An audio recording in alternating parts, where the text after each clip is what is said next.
നമ്മുടെ ജീവിതത്തിലേക്ക് വിരൽ ചൂണ്ടി സംസാരിക്കുന്ന ഏറ്റവും ശക്തിയുള്ള വചനങ്ങളിലൊന്നാണ് സദൃശ്യവാക്യങ്ങളിലെ 28 അധ്യായം 13 വാക്യം. ഈ വചനത്തിൽ നമ്മൾ കാണുന്നത് 2 വഴിയാണ്. ഒരു വഴി പാപം മറയ്ക്കുന്നവരുടെ വഴി, മറ്റൊന്ന് പാപം സമ്മതിച്ച് ഉപേക്ഷിക്കുന്നവരുടെ വഴി. തൻ്റെ അകൃത്യം മറയ്ക്കുന്നവൻ സമർത്ഥിയാകില്ല. ഇത് വലിയ സത്യമായൊരു കാര്യമാണ് നമ്മളോട് പറയുന്നത്.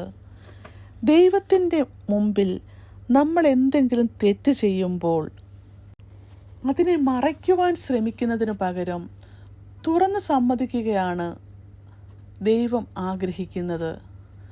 നമ്മുടെ തെറ്റുകൾ മറയ്ക്കുമ്പോൾ മനസ്സിൽ നമുക്ക് ഭാരമുണ്ടാകും, സമാധാനം കിട്ടത്തില്ല, ദൈവവുമായുള്ള ബന്ധത്തിന് നമ്മുടെ താളം തെറ്റും. അതിനെ ഏറ്റു സമ്മതിച്ച് ഉപേക്ഷിക്കുന്നവൻ കരുണ പ്രാപിക്കും. ഇതാണ് രക്ഷയുടെ വഴി. ദൈവം നമ്മുടെ പാപങ്ങൾ കാണുന്നവനാണ്, പക്ഷേ അവൻ ക്ഷമയുള്ളവനാണ്. ആരെങ്കിലും സത്യസന്ധമായിട്ട് മനസ്സുകൊണ്ട് തൻ്റെ തെറ്റുകൾ സമ്മതിച്ച് അവ വിട്ടുകളയുകയാണെങ്കിൽ ദൈവം അവനെ കരുണയോടെ സ്വീകരിക്കുന്നു.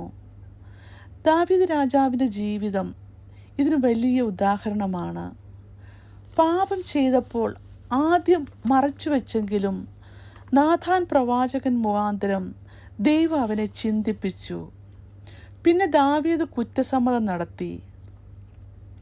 അതിൻ്റെ ഫലമായി ദൈവത്തിൻ്റെ ക്ഷമയും കരുണയും അവൻ അനുഭവിച്ചു.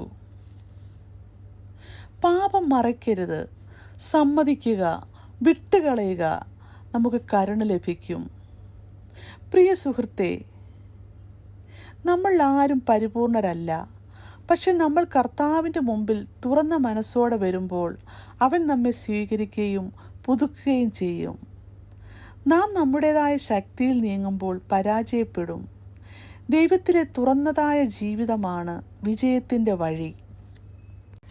സദൃശ്യവാക്യങ്ങൾ 28 അധ്യായം 13 വാക്യം ഇപ്രകാരം പറയുന്നു: തൻ്റെ അകൃത്യം മറയ്ക്കുന്നവൻ സമർത്ഥിയാകയില്ല, അതിനെ ഏറ്റുപറഞ്ഞ് ഉപേക്ഷിക്കുന്നവനോ കരുണ പ്രാപിക്കും. ദൈവം നമ്മളെ അനുഗ്രഹിക്കട്ടെ.